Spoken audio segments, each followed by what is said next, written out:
Welcome back, everybody, to another edition of Dollar Bin Digging. This week, I have X-Men on the brain, as you can see. So that is what our topic is going to be. A couple of these books I actually picked up on my Dollar Bin Digging finds and talked about them very briefly. So I'm just going to kind of save it and expound a little bit upon why those books are important and the first appearances that are in them. Again, X-Men's on the brain with the live show I did with Marco just this past Wednesday. We're doing X-Men, the animated series. We're going to do a little bit more of that next week as well. So please join us next Wednesday live at 9 here on Rennavision.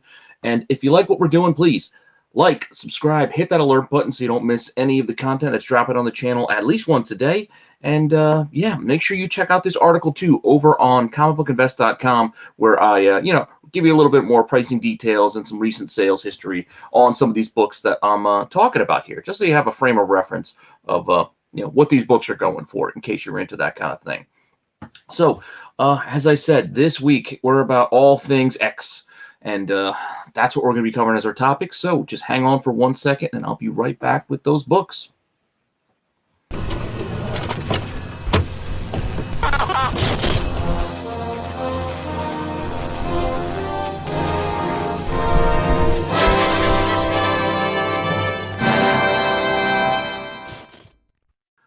All right, so this week, again, we are doing X characters, one of my favorite titles of all time, basically. One of the two things that really got me into collecting was Silver Surfer comics and X-Men comics. Those two things really brought me into collecting comic books when, I was a preteen, basically, shifting over from the sports card collecting into the funny books.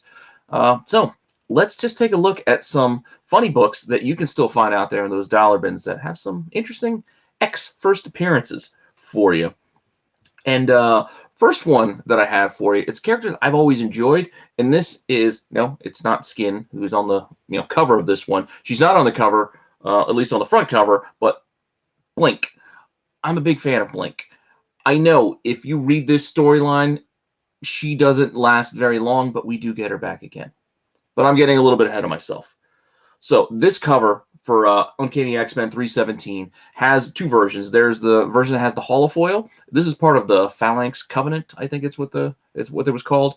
Yeah, Phalanx Covenant. I'm just hoping I'm saying it right. And there's also, and it's a wraparound as well, but there's also a version that has the red stripe where it doesn't have that foil going down the front. I prefer the foil because it's a lot cooler looking than this big red stripe that kind of stands out and is a little awkward. It kind of really breaks up this cover, which would be a lot nicer if it didn't have that. But you can see here, this is kind of a precursor to that Generation X title as well. This is where this team kind of starts to come together. But Clarice Ferguson, Blink, she first appears here, not in this form. We have seen her before. Not only have we seen her in the comic books, but she's been in the movies. She's been on TV. So this is a character they have already adapted a couple of times before. It's a minor character, to be sure, but still one that I think has, it has some possibilities here. I know we're a little ahead of ourselves with the X characters, but she could have been a good way to work into this multiverse that the MCU is bringing. But that being said, maybe they'll get back to that once we do get our X characters down the line. But let's go back to Uncanny X-Men 317 and just talk about a little bit about the guts of this book.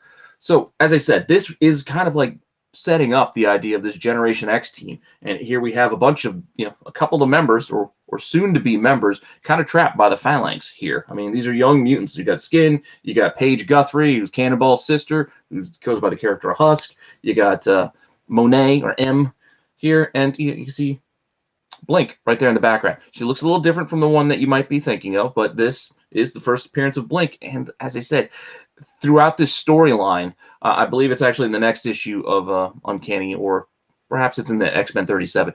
And near the end of the storyline, Blink actually does sacrifice herself. So she doesn't make it out of this storyline, so she doesn't go on to join the X team. But we do see her very soon after. I mean, this was like 1994, I believe. And then just like a year or so later, we did get the Age of Apocalypse, and we did get Blink back there. And that's the Blink that I really remember. I don't really remember her so much from the Phalanx miniseries because, again, she was a minor, she played a pivotal role in that, and that she sacrificed herself to end it, but it was like a couple of issues. This is the Blink that I think of when I think of Blink, but this is a different universe, basically. But we do get the regular 616 Blink back. That's a whole nother storyline that we could get into another time. But basically, in that Necrotia storyline that ran through a few of the X books, where they had these pretty cool horror poster, like movie homages. They were like from Dust to Dawn. They did an Underworld cover. Like these things were pretty cool, was cover wise. But she came back basically back from the dead. Celine had brought her back, and yeah, then we got Blink back, and then she goes on to do Exiles and so on and so forth in the 616. But definitely an interesting character. But her first was in that Uncanny 317, which is one you can still find. I know they're heavily printed, but you know I still grab them when I see them. If they're nice clean copies, I'll still pick them up. And so I grabbed some this week.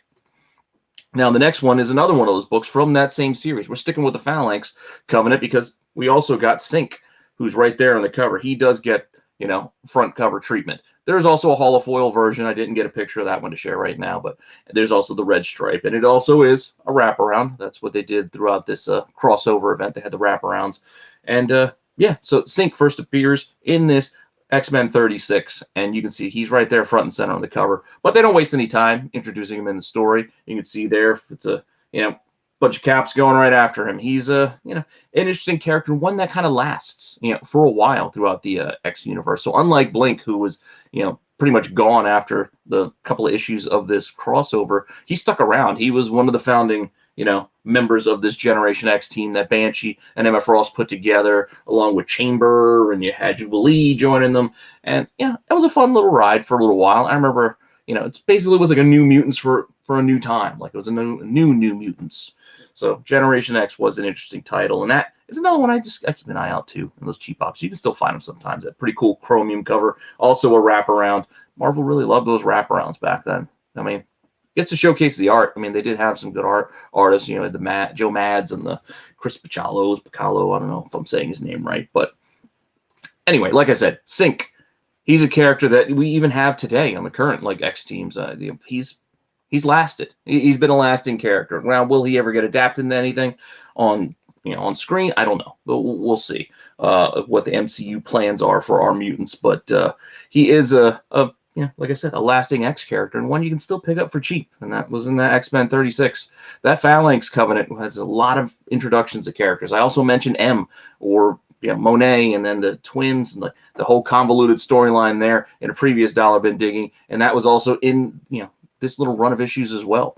I think that was in Uncanny 316.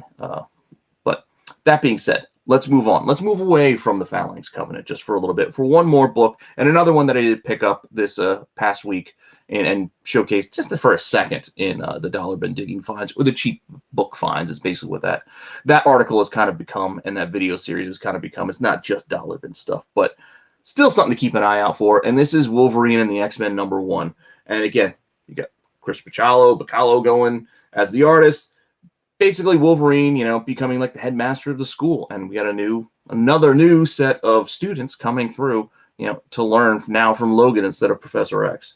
A lot of firsts, or actually, I shouldn't say. There's a couple of good first appearances in here, but we're basically forming a new team. So we do see some characters that we've seen before join this team, but we do get introduced to some new ones as well. And two of those are Warbird and Kid Gladiator.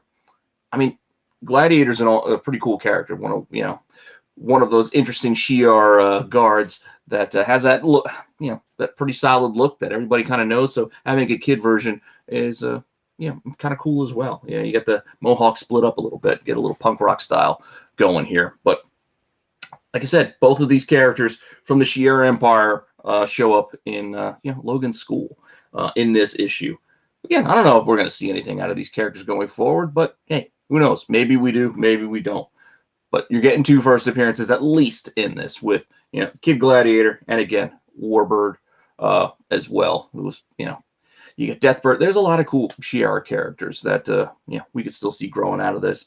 But it was a fun little storyline to have too, this title. And you can see the larger group of the class there. And we also got reintroduced, I guess you could say, to Krakoa, the you know, the island, and eventually became, you know, the home of them, you know, the mutants in our more recent like Hickman runs and everything like that. A lot of X history there, a lot of stuff to go through. We're not getting to that all here.